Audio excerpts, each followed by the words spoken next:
Good evening and thank you for joining us for KREM 2 News 10 at 10, where we give you more news in less time. Let's get started. In developing news tonight, the search is on for a missing mother of three from Coeur d'Alene. She was last seen early yesterday morning near the Moose Lounge in downtown Coeur d'Alene. Tessa Shannon's her name. She was last seen at around 2:30 in the morning on June 1st, again near the Moose Lounge in downtown. Her family says she was going there to meet a man and to play pool. One of the employees told us that he last saw Tessa around that time in the alley behind the bar as he was taking out the trash. He says she was alone and talking on the phone. Tessa lives with her brother and his wife on a ranch in Coeur d'Alene. Her sister-in-law told us the family has spent the entire day searching for her and her 2019 Hyundai Tucson. It's white with Idaho plates K682419. We are also told Tessa's brother has also been searching the woods near Furland Lake. If you know where Tessa Shannon is or happen to see that car that we just described, please contact the Kootenai County Sheriff's Office.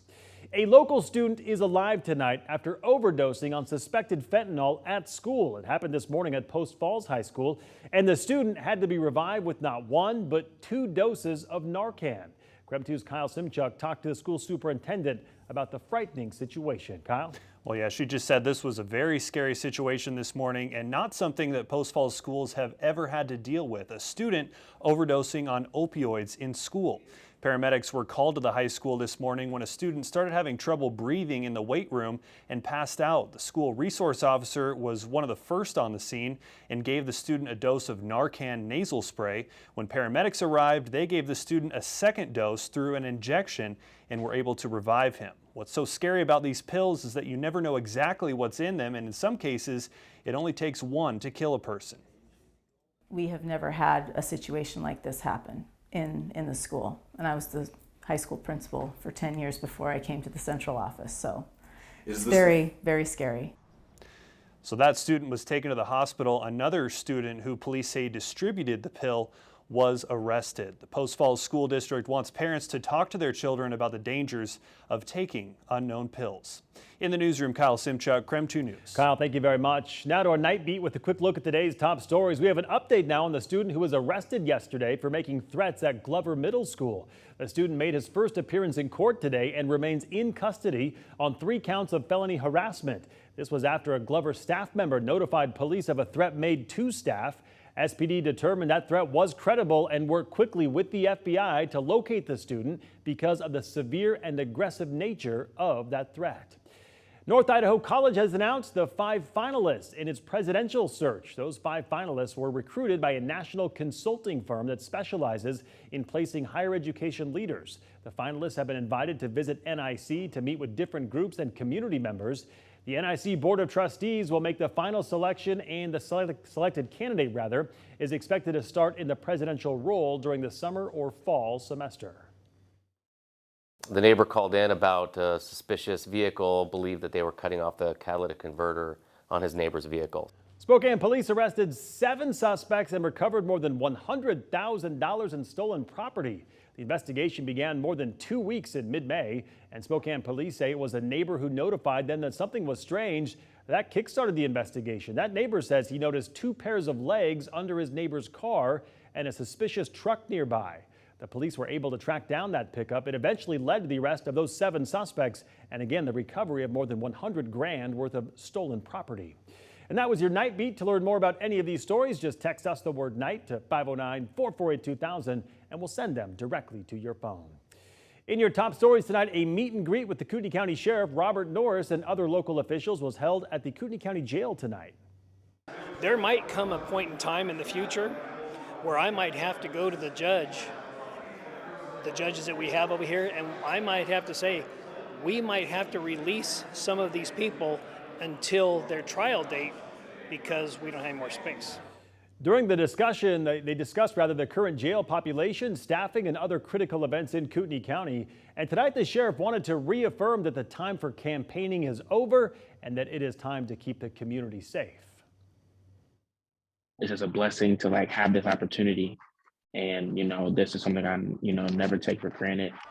More good news for the Zags tonight as Chattanooga transfer guard Malachi Smith committed to the Bulldogs. Smith averaged nearly 20 points per game and shot 40% from 3 last season. He expects to play point guard for GU next season. Brenna Green will have more from Gonzaga's newest faces coming up next in sports. All right, let's talk weather now. It was a beautiful day across the inland Northwest with temperatures near 80 degrees today. But from sunshine, we are now tracking storms. Chief Meteorologist Jeremy Lagoud joining us in the Outdoor Weather Center. Jeremy, I can see you're holding the umbrella, and I think I can hear the rain coming down in your live shot out there. Just a little bit right now, but yeah, it is coming down. It's light relatively, and that's relatively compared to what's happening in other areas. Right now, registering some light rain out at the airport, but that rain is spreading across the region. 61 degrees currently here in town, and there is that band of showers. Notice the lightning and thunder dies off as it moves into the Palouse there in Idaho. Good news, but look what's happening off to the north. We're now seeing some of those heavier showers heading its way up into the Okanagan area. That's going to continue to lift its way off to the north, but for us, it's these showers that are going to continue to spread into the area. Not overly heavy right now or yet, but expected to stay as such this evening. We are going to get a little bit more moisture out of this, and by tomorrow morning it tapers off and moves out. Tomorrow, it's a mix of clouds and sun and a round of thunderstorms in the afternoon, and then as we get into Saturday, yet another. So we're kind of in this rainy pattern. Does look like we wind up seeing a little bit of sun tomorrow, but it's likely we'll see some rain and some rumbles of thunder as well.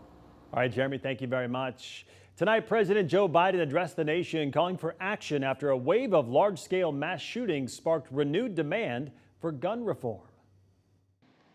We should reinstate the assault weapons ban on high-capacity magazines that we passed in 1994 with bipartisan support in Congress. The president's address to the nation follows the deaths of 19 school children and 2 teachers in Uvalde, Texas, 4 people at a Tulsa, Oklahoma hospital, and 10 people at a Buffalo, New York supermarket. Today, a House panel passed the Protecting Our Kids Act, which includes a provision to raise the required age for buying semi-automatic firearms from 18 to 21. The measure passed on a 25-19 party line vote, with all Republicans voting against it. Even if it passes the full House, the measure is unlikely to muster enough support in the evenly divided Senate.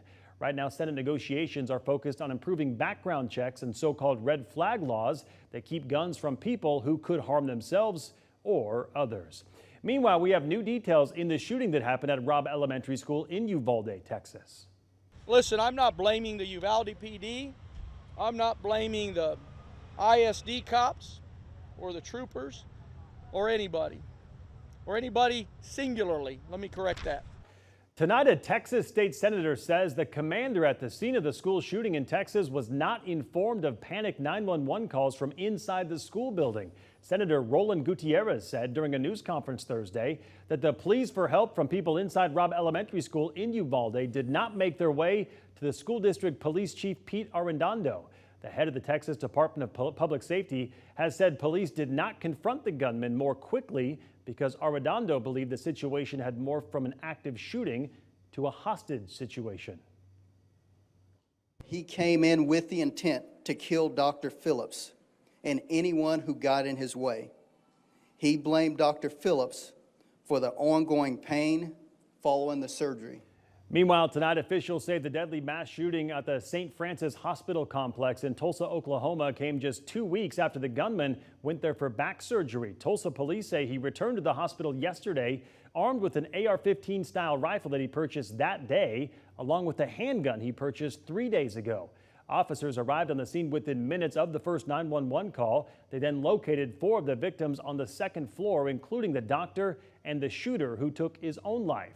The other 3 victims in this shooting include a patient, a receptionist, and another doctor. In your Northwest news tonight, a Washington man sentenced to life in prison without parole more than 35 years ago will be resentenced tomorrow. Christopher Blystone was 18 when he kidnapped a Spokane pharmacy clerk, then drove him up to Micah Peak and shot and killed him execution style in the back of the head. That was back in 1986. He is being resentenced now because of a 2018 state Supreme Court ruling that found sentencing juveniles to life without parole as unconstitutional. That ruling only applied to those 17 years old and younger, but another court decision 3 years later said the same rationale must apply to 18 to 20-year-olds as well. And that was your KREM 2 News 10 at 10, where you get more news in less time. But don't go to bed just yet. A water conservation ordinance passed by the Spokane City Council has now been vetoed by the mayor. We'll share what this means going forward. We are back in just 90 seconds.